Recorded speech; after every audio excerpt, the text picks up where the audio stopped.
Judge orders prosecutors to destroy copies of Diddy's jail cell notes. That is the title of this Forbes article that was released 2 days ago. I haven't read the article because it's behind a paywall. Drop a like if you think paywalls suck. Subscribing to America's Attorney is still free. But look, it doesn't matter because I don't need the article, and neither do you, because we have these. It's the actual motions and orders filed by Diddy's defense team and entered by the judge. So join me, a lawyer for over 23 years who's helped over 20,000 people, as I break down these documents and tell you what it means for P Diddy's case. So for those of you who haven't been following my P Diddy case updates religiously, I'll do a quick recap. A few days ago, P Diddy's defense team filed another request for bond, the conditions of which I recapped in this video here. It essentially just offered the court a $50 million bond secured by a house in Miami, 24/7 GPS monitoring with security, and no contact with anyone but an approved list of individuals. The prosecution responded late last week with a banger of a takedown, accusing Diddy of using other inmates' phones to call people, adding unapproved contacts to his calls via three-way calling, and more. I covered that paper fight in this video here. And at the end of that video, I mentioned a reply that Diddy's defense team filed questioning how the prosecution came into possession of some of Diddy's allegedly attorney-client privilege materials. Well, we have reached the next stop in Diddy's journey. A hearing was held on Tuesday addressing the defense team's concerns, and 2 orders from the judge followed after that. But before we get to the judge's orders, we got to break down Diddy's claims. And just to be clear, this letter was filed the morning before the hearing. According to the filing, photographs of intact pages from 2 different legal pads, pages of an address book, a ripped out, folded over page of a third legal pad, a ripped out page of another legal pad, and a ripped out page of yet a different legal pad were taken from Diddy's locker during a raid. These pages allegedly contained Combs' notes to and with his lawyers and legal strategy like witnesses for trial. The filing claims on top of his legal pads and notes, he has a folder marked legal. This is to put everyone on notice that everything along with the folder marked legal is exactly what it says. Legal attorney-client privilege materials that he brings to his meetings with his lawyers to prepare his investigative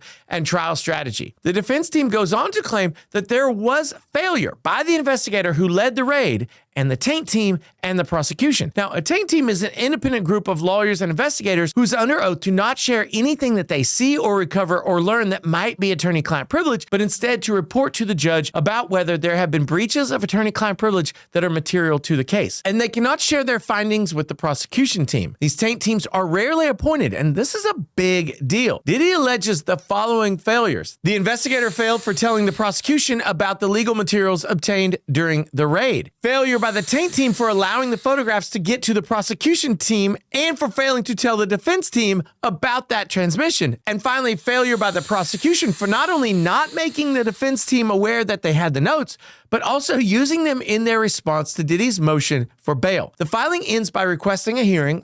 That hearing was already scheduled, so that the government can explain how and why they had the materials in their possession. Attorney-client privilege is perhaps the most sacred privilege that the law recognizes. There is simply no substitute in a justice system that's supposed to work well for the absolute privacy that has to attend attorney-client privilege communication. It is so bad if the prosecution team has attorney-client privilege material. And I'm not saying that they do. And I'm not saying that if they do, it's material to Diddy's defense. But I am saying that nothing that is attorney-client privilege should ever be allowed to be used in a trial or even before a trial by an opponent in a legal case. And this hearing was held, as I said before, on Tuesday.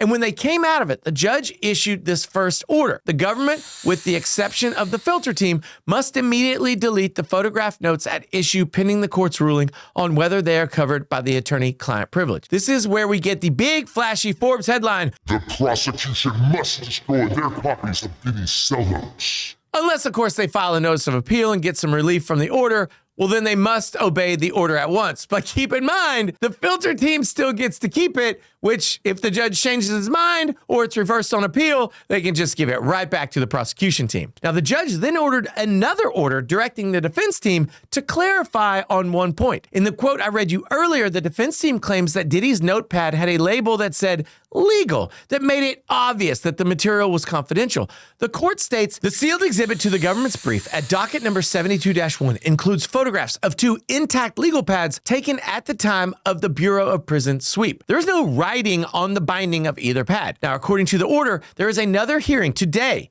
Friday, November 22nd, in which they expect the defense team to address these inconsistencies. It would not surprise me if the defense team has slightly overplayed its hand.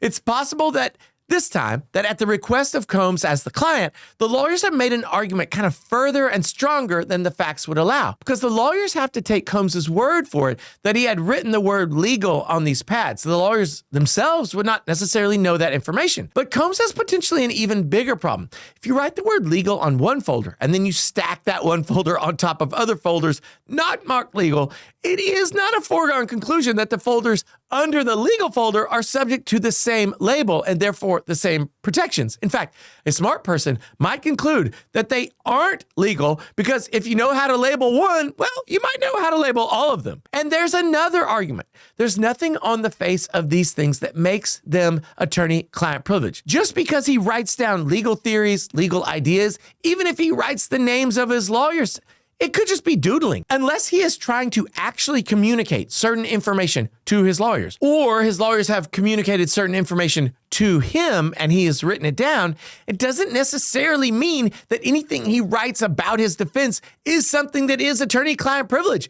There's no such thing as client privilege unless there's evidence that he is communicating the information that he wrote down with his lawyers. It doesn't necessarily follow that just because he wrote it down and it's about his defense that it is attorney-client privilege. That's just not how it works. And that's where we're at right now. I mean, at least at the time of the filming of this video. Although it seems like by the time you see this video, we may have an update from that November 22nd hearing, which means you're going to have to tune back in next week for an update. Drop your pro se opinion down below. What do you think of the prosecution having these potentially privileged materials in their possession? Do you think this will change things regarding Diddy's request for bail? Let me know what you think, and don't forget while you're down there to lawyer up with America's Attorney by subscribing to the channel.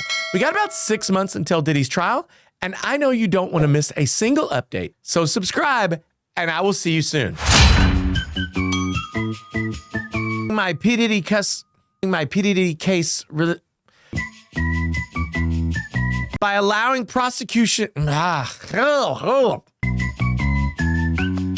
taken at the time of the prison of Puro.